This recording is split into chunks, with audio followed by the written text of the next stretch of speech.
어느 날 갑자기 운전면허가 취소된다는 통지서를 받는다면 어떨까요? 정말 눈앞이 캄캄해질 겁니다. 특히 운전이 내 밥벌이, 내 생계와 바로 연결되어 있다면 말이죠. 오늘은 바로 그런 절체절명의 위기에서 면허 취소를 정지로 바꾸는 데 성공한 한 운전자의 실제 이야기를 아주 자세히 들여다보려고 합니다. 대한민국 도로교통법에는 아주 중요한 숫자가 하나 있습니다. 바로 121. 1년 동안 쌓인 벌점이 121점을 넘는 순간 운전면허는 취소됩니다. 이건 반복적인 위반을 막기 위한 아주 강력한 조치라고 할 수 있죠. 그런데 만약에 정말 어쩔 수 없이 이 기준을 넘어버렸다면 그걸로 모든 게 끝나는 걸까요? 정말 아무런 희망도 없는 걸까요? 자, 한번 깊이 파고 들어가 보시죠. 오늘 우리가 살펴볼 이야기의 흐름입니다. 먼저 면허 취소라는 위기 상황부터 시작해서요. 희망을 보여준 실제 사례를 보고 승리를 이끈 4가지 핵심 전략은 뭐였는지, 또 어떤 증거들이 필요했는지, 그래서 결국 어떤 결과를 만들어냈는지 차근차근 따라가 보겠습니다. 자, 우선 이 상황이 얼마나 심각한 건지부터 확실히 짚고 넘어가야 합니다. 벌점 때문에 면허가 취소된다는 건 이게 그냥 단순한 실수가 아니란 뜻이거든요. 상습적이거나 아주 중대한 위반을 한 운전자를 아예 도로에서 배제시키겠다는 최후의 수단인 셈이죠. 그 말은 구제받기가 정말 하늘의 별 따기만큼 어렵다는 이야기입니다. 규정을 보면 명확하죠. 1년에 121점, 이걸 넘으면 그냥 바로 면허 취소입니다. 여기서 중요한 건 이건 단순한 경고가 아니라는 거예요. 그냥 완전한 정지 신호, 빨간불인 거죠. 하지만 말이죠. 그 빨간불이 항상 길의 끝을 의미하는 건 아닙니다.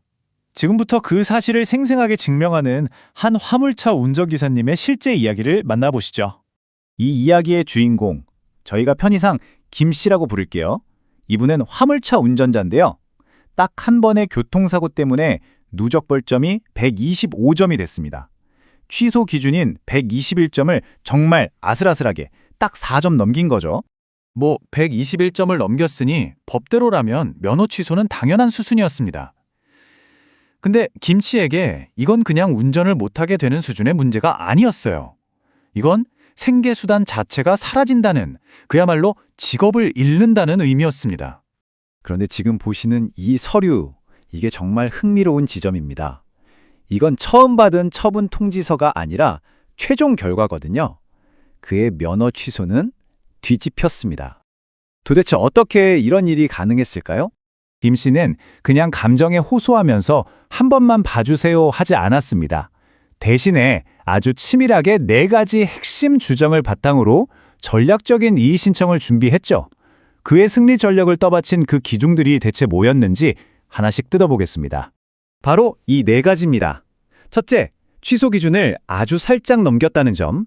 둘째, 아주 오랫동안 사고 없이 운전해왔다는 점. 셋째, 이 면허가 없으면 생계가 막막하다는 점. 그리고 넷째, 당장 심각한 경제 위기에 처했다는 점. 이 4가지 논리가 불가능해 보였던 상황을 뒤집는 열쇠가 됐습니다. 첫 번째랑 두 번째 주장은 그의 운전 습관, 그러니까 사람의 초점을 맞춘 겁니다. 위원회에서 가장 중요하게 보는 게 바로 그거거든요. 이 사람이 상습적으로 위험한 운전자인가? 아니면 평소엔 성실했는데 이번에 한번 실수한 사람인가? 김 씨는 기준을 겨우 4점 넘겼을 뿐이고 무엇보다 지난 수십 년간 누구보다 성실한 운전자였다는 걸 강조한 거죠. 그리고 이걸 말로만 하지 않았습니다. 무려 38년 동안 사고 한 번, 음주운전 한 번 없었다는 운전 경력 증명서를 제출했죠. 심지어 모범 운전자에게 주는 착한 운전 마일리지 10점까지 갖고 있었어요. 이건 이번 사고가 그의 운전 습관이 아니라 정말 단 한 번의 예외적인 실수였다는 걸 보여주는 가장 강력한 증거였습니다. 다음으로 그는 이게 왜 생계형 운전자의 절박한 사연인지를 입증했습니다. 사실 김 씨는 전 재산을 걸고 막 14톤짜리 냉동탑차를 사서 새로운 운수 사업을 시작한 참이었거든요. 이 트럭은 그냥 차가 아니라 그의 사업 그 자체였던 겁니다. 마지막으로 그는 자신의 절박한 경제 상황을 숫자로 보여줬습니다. 트럭을 사면서 생긴 막대한 빚, 또 부양해야 할 가족들, 이런 상황에서 면허를 잃는다는 건 그냥 수입이 좀 줄어드는 게 아니라 가정경제가 완전히 무너진다는 걸 의미했죠. 그렇죠. 주장은 증거가 있어야 힘을 받습니다. 이 사건이 성공할 수 있었던 건 이 모든 주장을 뒷받침하는 철저한 서류 준비 덕분이었습니다. 여기서 핵심은 주장이 아니라 입증이에요. 저는 성실한 운전자입니다 라고 말하는 대신에 그걸 증명하는 운전 경력 증명서를 낸 거죠. 이게 제 밥벌이입니다 라고 말하는 대신 사업자 등록증이랑 운송 계약서를 냈고요. 모든 주장을 이렇게 객관적인 공식 서류로 증명해야만 했습니다. 자, 이렇게 치밀하게 구성된 주장과 증거들. 과연 위원회는 이걸 받아들였을까요? 그 운명을 가른 공식적인 결정 함께 확인해 보시죠. 네, 이의 신청은 받아들여졌습니다. 원래 내려졌던 면허 취소 처분은 공식적으로 110일 면허 정지로 감경되었습니다. 그리고 이 차이가 정말 엄청난 겁니다. 면허 정지는 물론 힘들지만 일시적인 불편함이죠.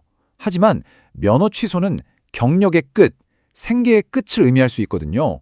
말 그대로 이 종이 한 장이 김 씨의 인생을 구한 셈입니다. 그렇다면 이 사례가 우리에게 주는 핵심 교훈은 뭘까요? 만약 여러분이나 혹은 주변 사람이 비슷한 상황에 처한다면 이 행동 계획을 꼭 기억해 두시기 바랍니다. 이 과정은 감정적으로 호소하는 게 아니라 철저하게 전략적으로 접근해야 합니다. 먼저 내가 왜 취소 처분을 받았는지 정확히 파악하고 김 씨의 사례처럼 나한테 유리한 점들, 예를 들면 운전 경력이나 생계 문제 같은 걸 차단해야 합니다. 그리고 가장 중요한 건 그 모든 주장을 객관적인 서류로 증명해야 한다는 거죠. 물론 이 복잡한 법적 절차랑 서류 준비 혼자 하려면 정말 막막하게 느껴질 수 있습니다. 사실 김 씨의 사건 역시 면허 취소 구제를 전문으로 다루는 면허닷컴 같은 행정사무소의 도움을 받았거든요. 때로는 이렇게 복잡한 미로를 통과할 때 전문가의 안내를 받는 게 가장 확실한 길이 될 수도 있습니다. 오늘 본 사례가 아주 명확하게 보여주죠. 만약 운전면허가 당신의 밥줄이라면 절대로 포기하지 마세요. 올바른 전략과 확실한 증거만 있다면 끝이라고 생각했던 그 면허 취소 처분도 다시 일어설 수 있는 면허 정지로 바꿀 수 있습니다. 그것이 바로 법이 우리에게 열어둔 아주 소중한 두 번째 기회입니다.